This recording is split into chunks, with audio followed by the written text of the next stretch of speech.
Hey everyone, Rob B here with Rob D, and you are listening to the Property Podcast. This week, we take you behind the scenes of our lives. We reveal the things that we do to become the ultimate optimization versions of ourselves. At least our journey to that point anyway. This week, we talk about the hacks, the tricks that allow us to perform at our best.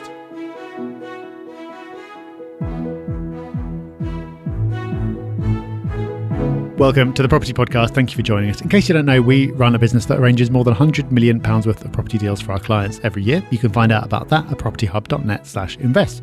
And building that business, running that business has not been easy. And as well as that, we've got other things that we're trying to achieve in our lives as well. So how do we do it? What have we tried? What worked? What failed? And what can you learn from our experience to help you do better at whatever it is you want to do? Well, that's what we're going to be sharing in this episode.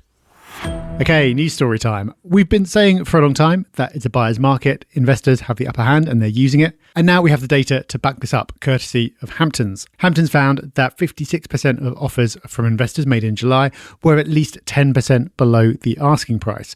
And among investors buying with cash, that rose to 63%. That is the highest proportion since April 2020. And if you remember April 2020, also very much a buyer's market. If you could get around the fact that it was illegal to view a property and everyone was freaking out. So that's just how severe we're talking. And interestingly, this is an investor phenomenon. They know that they have the advantage because they're chain free and they are a good, secure buyer in a quiet market. Because among first-time buyers and homeowners who are moving, only 25 to 27% of offers were 10% or more below the asking price. Now, as we always say, just because you're getting offers accepted below the asking price doesn't mean you're actually getting a good deal, because it could have been overpriced to start with. But we know from our own experience that there are great deals to be done. Like this year, we've done 14%, 16%, even 20% below assessed market value, not just asking price. And a couple of years ago, that just would not have happened. It wasn't happening. So it's not easy, but it's possible. And this Hampton data shows that investors know the strong position they're in. So if you are in the market right now, join them. Make some cheeky offers. You never know what might happen. This is one of those episodes where we stray away from property. The content will absolutely help you as a property investor, but hopefully it's more powerful than that. Hopefully it helps you just every day with your life. And we're not saying copy us. You've got to be you. But I'm sure there's things we're going to talk about today that will absolutely help you bring improvement to your life and help you optimize your day. You may be doing a version of it already and you can step it up a level, or it might just not be on your radar at all. I find something really interesting, Rob, is when I meet property investors, when I meet podcast listeners, yes, the discussion will gravitate towards property, but people are always curious about how we operate and what we do and when we record the podcast and how we fit so much in and all those type of questions, the type of stuff that we're going to cover today, the stuff that allows us to be as effective as possible. We've done some cool things over the years, and I suppose if you don't get your day-to-day right, the big things don't happen, the achievements don't land. And yes, we've had lots of luck as well. I'm not going to pretend we haven't. But if you do the small things well and you do them regularly, then they set you up for success. The individual acts that we're going to talk about, or the things that we do, might not directly go, okay, well, you've done that, so clearly that's going to help. You're going to be a success now. But doing lots of these things all together add up for you to be the best version of you so far, because we can always improve. Yeah, very much so. So I think by sharing what we do, the idea isn't to say, oh, you must live your life in exactly the same way that we do. And we actually don't do exactly the same as each other, as I'm sure will become clear as we go along. But being conscious about what you do and experimenting and making changes to how you set up your days is really important, because I think the defaults and copying what most people are doing, copying what you're encouraged to do, copying what feels easiest or most natural at the time can lead you down a route that isn't necessarily optimal. So that's the lesson I'd take away, rather than you must do these exact things. For example, I do this, and I know you do as well, Rob, which is eat the same breakfast pretty much every day. You don't have to have the same breakfast. You don't have to copy our breakfast to be successful. But I think maybe the reason that we do it is interesting, and there might be something to take away from that. Well, there's a few. One, my breakfast is healthy, so it's got nuts, it's got yogurt, Alpro, if you're interested. I have a vegan protein in there, and fruit and other frozen fruit. Frozen fruit, there you go. There's a hack as well, having frozen fruit. So you've always got it there. That's a small, tiny thing, but I found it makes a difference. But for my breakfast, what I've just described is pretty much my breakfast at least 5 days a week. I might go out for breakfast. It's not a bind. I'm not religious about it. But while I'm at home, I have the same healthy breakfast, which I enjoy. I do enjoy it, but I find it's good for my energy. It's good for my health. But also, Rob, and I think this is why we both do it, it's just one less thing to think about. Yeah, exactly. For me, this is a big one. I just don't like remaking the same decision. I like to find something that works and then just keep doing it, which can cause issues of its own, because then you can get a few years down the line and go, oh, hang on, why am I doing this? Oh, it's just because I always have and I hadn't thought about it.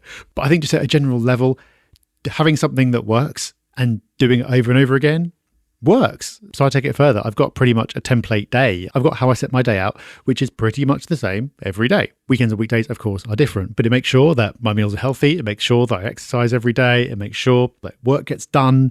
So I don't wake up in the morning and go, damn, what am I going to do today? Because it's all set out. But you referred to this, Rob, and this is the same for me. It doesn't have to be literally every day. So I don't track it, but informally, I just kind of think of 90% compliance. So if 9 days out of 10, I do things in a way that I have decided is optimal in terms of exercise, diet, and the rest, then that's fine. It doesn't have to be 100%. It's fine to go out for a meal. It's fine to have a lie-in. It's fine to do whatever. Because if 9 times out of 10 you're there, then that is enough. You don't have to hold yourself to some ridiculous standard. I don't go as far as that, but I do a lighter version of that, which is I block times in my calendar. So I make sure certain things are protected, like gym time and more recently, paddle time, and obviously work time. I make sure those blocks sit there. And the reason for that is I will have people trying to nip at my time, understandably, to get my inputs on things, to help with a situation, whatever it might be. There's always going to be things going on. And sometimes it's people requesting it, and sometimes it's me finding it, because you get the stimulus of going in and helping out and solving things. But by putting these blocks of times in and not religiously holding them, just intentionally putting them there and intending to do it. Like you said, Rob, you talk about 90%. My compliance rate around it might not be quite that high, but it does offer those protection points in my calendar, the things that are important. I have time each week for just working with and on AI to help better myself there. And then something else I do, Rob, and I'm pretty confident you do, I work with my energy as well. So those time slots aren't random in the calendar. They are at points that I know, okay, that's going to be the best time to do things. So for example, if I need to be in a meeting, I try to put those towards the afternoon, of course, unless it's a creative meeting where they would then fall into the morning. My energy, my best energy is in the mornings. That's when the ideas flow. That's when I get in flow state. The afternoon, much better than it used to be. I used to be half asleep in the afternoons. My health, fitness all dialed in now, so I can operate. And when I do, that's the time I try to put in meetings. Doesn't always happen. Again, it's like you've talked about 90% compliance, Rob. It's more intentional. So if I can have the choice or dictate, that's how I'll move my time.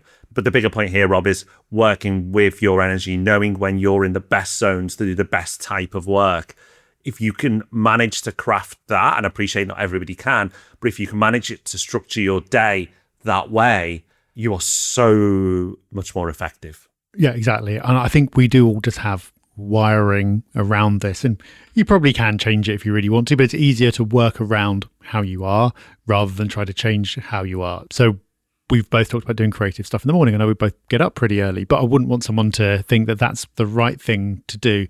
Like some people just have better energy at night. So for every person who's built their business or their portfolio or whatever other important thing that they've done by getting up early and bashing it all out before the day gets started, there is someone else who stayed up till 2 a.m. doing it, and they've done it after all their other obligations for the day. Same for going to the gym. I personally cannot understand how people go to the gym in the evening after work. I could not do it. But people do, and that's what works for them. So I think it's having that awareness and experimenting a little bit and trying stuff out and seeing what works for you.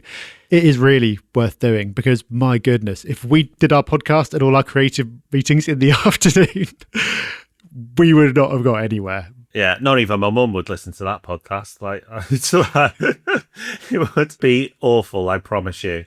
Rob, something that I've seen that you've put on your list, and again, I do a version of this, but you do first, is you've got no news and no social media. So that is just not part of your world. No, this is something that I remember Tim Ferriss talking about many, many years ago, and lots of people do, which is about choosing your inputs. So I talked earlier about questioning the defaults and thinking about, what is going to be best for me? Let me experiment with doing things this way rather than that way. I think that's really important, but part of curating that environment for yourself is curating your inputs. And it just stands to reason that if your inputs are negative, and it's just all about all the bad things that are in the world, or you're on social media and you're scrolling through people who are richer and better looking than you and seem to be having a great time all the time, you're going to feel bad about yourself and you're going to feel bad about the world. So just cutting that out seems like a really easy win.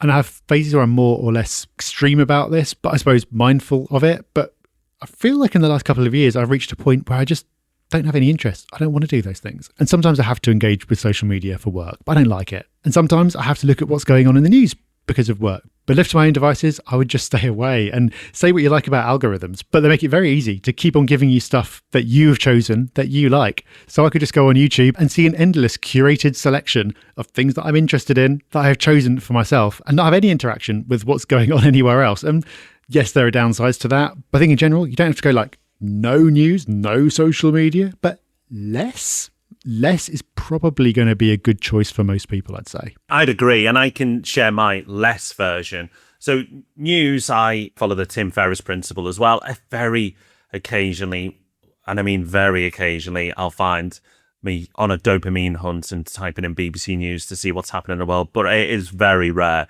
I've talked recently on the podcast in the Hub Extra how I have my own personal curated news feed now, which is delivered to me by AI every morning. So it's very deliberate on what I get. There is one type of news that I do check pretty much daily. That is sports news. Sky Sports News, BBC Sport get regular hits from me. That's an interest play, and it's generally a lot more positive than normal news. Social media is an interesting one for me. So do not participate in the majority of platforms. In fact, there's only one. So for work, Rob, occasionally I'll have to download LinkedIn, put some stuff in, and then I'll delete it off again, because after a day on LinkedIn, it's quite nauseating, some of the content that's shared there anyway. I don't want to be on it. It's not because the algorithms got me. It's because it's making me want to throw up. But the platform that I intentionally work with is Instagram. And I have to be very careful with it, because the reason I use Instagram, I've got my public profile, and then I've got another profile which I use just for venues that I like. So an obvious one may be paddle clubs. So I want to follow what's happening in those areas. So I'll go onto Instagram and download it on my phone, and I may then have it once a week for 48 hours. And I'll catch up with everything that's happening, see if there's any events or things happening. And it could be restaurants, it's not just paddle. There is more to my life than that. And I will follow things of interest, a bit like a mini YouTube in a way. But where Instagram is incredibly powerful and scary is the algorithm can then start to feed you other stuff. And suddenly you may be tempted to have a look at a reel, and off you go, and you've lost 15 minutes. If I find that I've got up to date with everything I want to see, and I notice, and it's that observation and that awareness that I've started to look at reels, off it comes. And it might be for 5 days, it might be for 2 weeks, but it comes off because it's now not serving me, it's hurting me. And I don't get FOMO with social media. I'm not a big poster as it is. I don't post a lot on social media, probably to my detriment. I know you're exactly the same, Rob. Our profiles would have been much, much bigger if we took social media seriously, but I'm not in it to be famous. Neither are you. We do what we do because we love it. We're not trying to deliberately create big profiles. We could have with social media. We've been doing this for so long. Imagine what the numbers could have been. But for me, the trade-off's not worth it. It's not worth it. And you've got to ask yourself, is it worth it for you? If you find yourself addicted to the algorithm, how is it serving you? I see people just endlessly scrolling. I've got friends who would just send reel after reel from TikTok or Instagram, from other things. And you may be doing that as well, because a lot of people do that. It's not the minority, it's the majority. And remember, don't beat yourself up if you do this. These platforms are the world's greatest at attention grabbing and retention of that attention as well. That is all they're driven to do. There is nobody better in the world at what they do in terms of getting your attention and trying to keep it for as long as possible. But if you have awareness of it, you can make better decisions.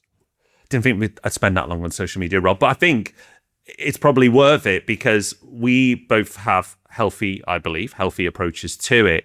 And I think it's one of the things that holds so many people back. So much procrastination, so much productivity is lost because of the algorithms. Yeah, I agree. And I think, if anything, we are probably too far the other way. We're probably missing out on some of the good things that you can get from it, because you've given some good examples. I don't even do that, but there's definitely stuff you can gain from this, but it's too risky. I'd rather be overcautious on this stuff, because going the other way, it's not pretty. There's something else I wanted to talk about, which is how I actually get things done and remember and track what I'm supposed to be doing, because most people listening to this, I assume, will have a job.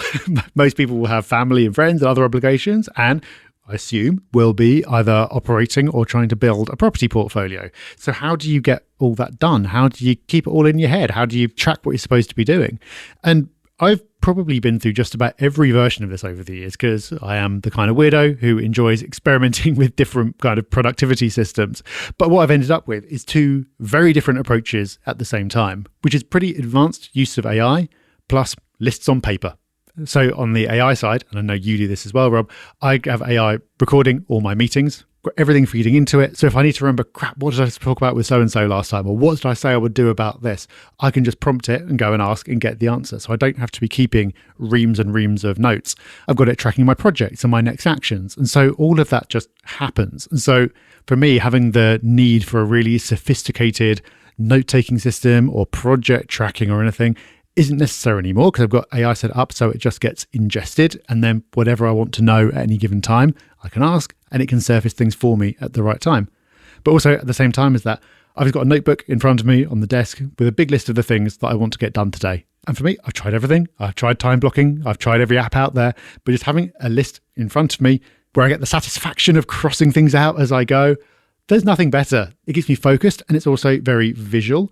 And also, importantly for me, it allows me to get to the end, because I get to a certain point where if there's another thing, I'll just add it on the next page for the next day. So I will at some point get to the end of the current day and go, I've done enough now. That's okay. And that's something that I've always struggled with. So I don't actually know what you're doing these days, Rob. I know you're experimenting with AI, and for me, AI is big, but paper, I've tried everything. Paper is hard to beat. I love that you've given something accessible here, Rob, because I'm not.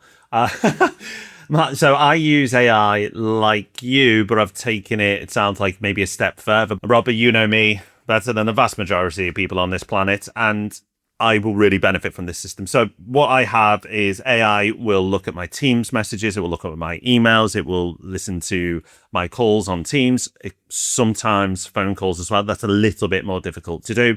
But what it will do, amongst many other things, is it captures all the tasks that I've committed to and that others have committed to. And I would say as a leader, this was absolutely my biggest weakness, which was the accountability point. Sometimes forgetting things myself because there's so many inputs and things would just drop off and I'd forget about it. And then someone would say, oh, how'd you get on with this, Rob? And it'd be oh dear, embarrassment, I haven't done it. And then the other part related to that is I'd work with someone, ask them to deliver something for me, and then forget I'd asked them to deliver it. Now, I sound like a hopeless case here. I'm not saying that was every time that would happen, but it would just be occasionally, both sides, and even occasionally is too much. So what happens now is I've built a dashboard that is super easy to use, super visual, and it lists off the tasks. It will tell me if they're overdue, due today, due in the future, no due date set. It will tell me who the action is for, whether it's for me or for somebody else, and I can just click complete. And every day it updates for me. And now it's not perfect, because sometimes things will happen where a call isn't recorded, for example, and it'll drop off. That happened last week, Rob.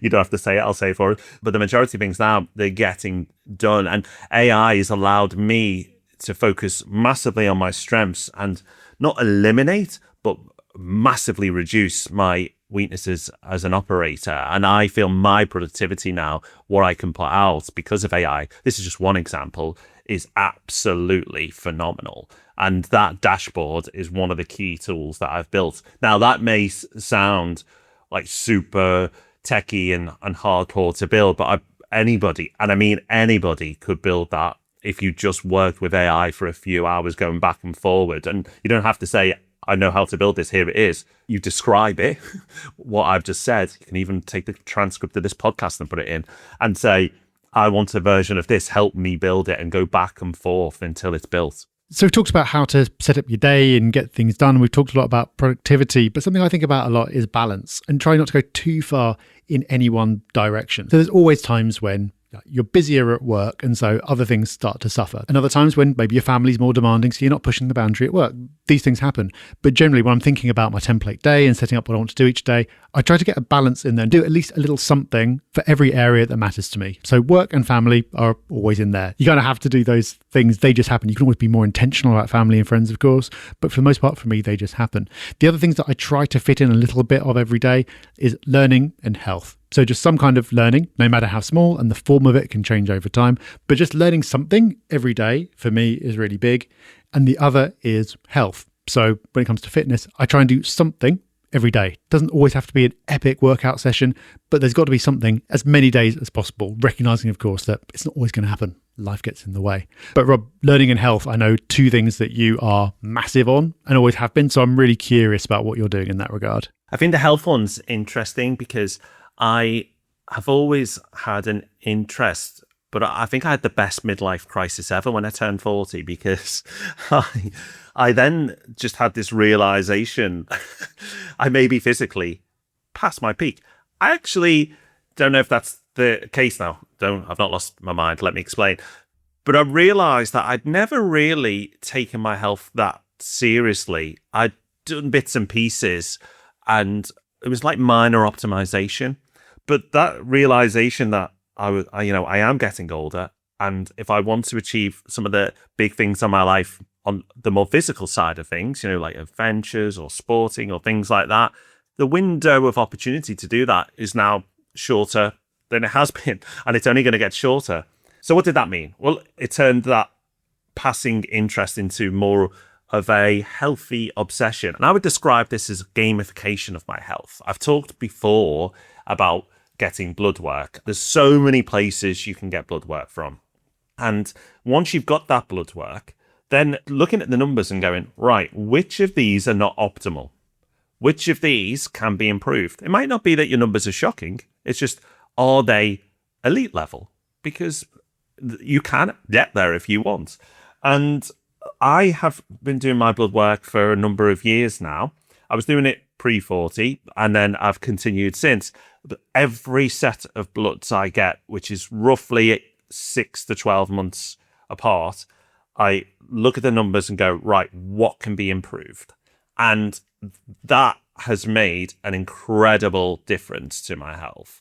Some of my blood work was suboptimal, and now it's in like the top 1% for my age. And that is because I've gone, oh, here's a number, let's improve it. It's like a KPI. It's just my personal KPIs. But here's the thing, they are the best KPIs to work on, because I've already mentioned on the show, I'm not asleep in the afternoons. I'm not maybe as effective as I was, but I used to, 10 years ago, have to have naps regularly. If you go way back through the podcast, we used to give Hub Extras that were apps to help you have a nap in the afternoon, or a nap at any point, because that's how tired I would get. And I just thought it was because of the stresses of life, having a family, running a growing business.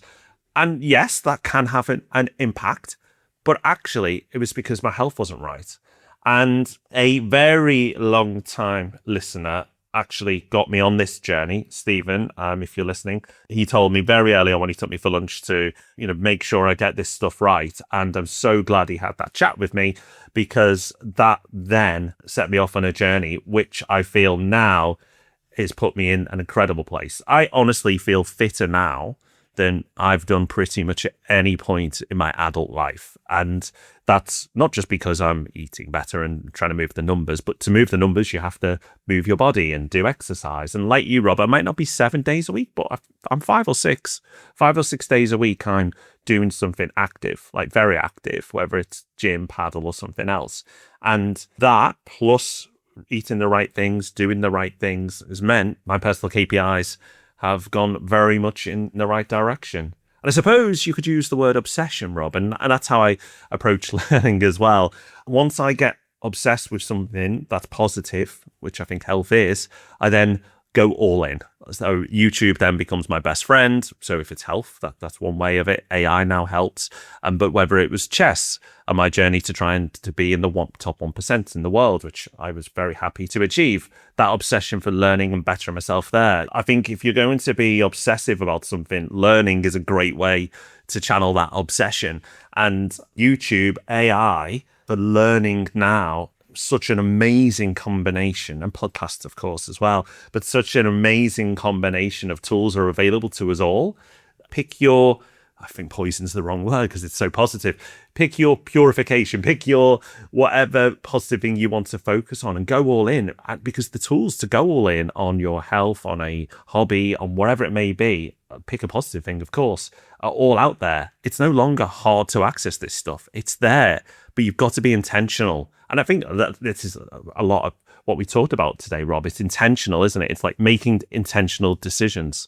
No, I think it's exactly right. Intentionality and not just accepting the defaults for me is such a big one. Because like you said, everything is there. You've got so many choices. All the material you could ever want is there, and you've got all the tools. So those tools can be like neutral, they can be negative, they can actively work against you, or you can harness them to do pretty much whatever you want. So I think for me, the words would be intentionality and attitude. I mean, it all comes back to mindset, doesn't it? And you were talking about it with your health and your quests and your obsessions. And it's all a question of mindset. So it's a very 40-something episode, but you can tell yourself positive stories or unhelpful stories. So you can tell yourself like, oh, I'm in my 40s now. I'm starting to slow down. Oh yeah, I can't do what I could do. Well, that's just normal. That's how it is. Oh, it's all going to get worse from here. And that's a really unhelpful story. I also had a midlife crisis and I decided, no, you know what? Every year I'm going to get stronger and I'm going to get faster. So for my 40s, every year I'm going to get better. At some point that will become delusional because you're fighting biology. But so far it's been true and it's a far more positive story to have. So I think, Rob, if I could sum it all up, like we've given loads of examples, but it probably all comes down to take control, like figure out what matters to you, then working within the constraints you've got. No one's got complete control over their day, their time, everything else, but within the constraints you've got and within the tools that you've got, which are pretty much infinite, try stuff, figure out what works for you. And if you do that and you keep experimenting and trying stuff out, I don't see how you don't end up happier and better optimized for whatever it is you're trying to optimize for. I agree, Rob. And a theme I've noticed is woven through a little here is goals as well. We've not just said, let's improve this. Like there's been goals involved. You've talked about your goal with your health. I've had goals with my chess, my paddle, my health, like all those type of things. Of course, the business, we have lots of goals around that. If you don't have something to work towards, it does become harder. So that's something you should consider as well. I mean, we could go on for hours here. There are lots of things that we do and how we optimize. But I hope this is an episode that's inspired you a little to break out the life loops that we can find ourselves in and go, you know what? I'm just going to be a bit different in this area. You don't have to overhaul your life. You may already be well on your way. You may be doing things in a far more advanced way than we are already. Wherever you are, that's cool. But like I said at the very beginning of the podcast, you can always improve. Do we think we are complete elite operators? Far from it. I don't even feel like I'm past 50% of the version I want to be. But that's great because that's growth, and growth is interesting. Plateauing for me is just as bad as a fall. You're deciding no longer to grow, but growing in all areas of life, that's the interesting part. Well, Rob, it's time for Hub Extra. And I think any listeners who made it this far into this episode, it's a self-selection mechanism. So if you are still listening, then either you're driving and you can't turn it off, or you actually like this kind of stuff, in which case there's a strong chance that this Hub Extra will be of interest. Yeah, this is not by chance. We put this Hub Extra here on purpose. And this Hub Extra is called Coffee with Rob. And we would like to have coffee with some of you. Now, we can't have coffee with tens of thousands of people, which is our podcast audience. We cannot do that. But we can have coffee with some of you. So we're going to, in our weeks, carve out time at least once a month to have coffee with people. So somewhere between 10 to 15 times a year, we will have coffee with listeners. Now, we know you all love property, hence why you listen to the Property Podcast. But when you put your details down, if you want to grab a coffee with us, and you know what, we will buy, if that's not an incentive enough, just put down what else interests you or what your passion is or what you work on. Just a little bit more about yourself beyond property. This episode, we've given you an insight to ourselves beyond property. In the form, put your details down and just put a little bit about yourself. And then hopefully we will be in touch. Now, as I've touched on, there's tens of thousands of people that listen to this podcast, if not more, and 10 to 15 slots a year. So we can't get through everyone. So it's not a guaranteed booking in coffee experience. But we just thought this is a cool way to start meeting at least some of our listeners. So if you would like to grab a coffee with us, pop in your basic details, a little bit about yourself, and we might be in touch. Yeah, so if that is of interest, then the link to the form will be in the show notes. And I hope this episode more broadly has been of interest. I really enjoy these non-property episodes. We always get really great feedback when we do them. So I hope you found it interesting, useful, thought-provoking, something you can take away and do something with. But we know you're here primarily for property. So we will get back to a more core topic next week. Until then, enjoy your week. We'll see you soon. Bye-bye. Bye-bye.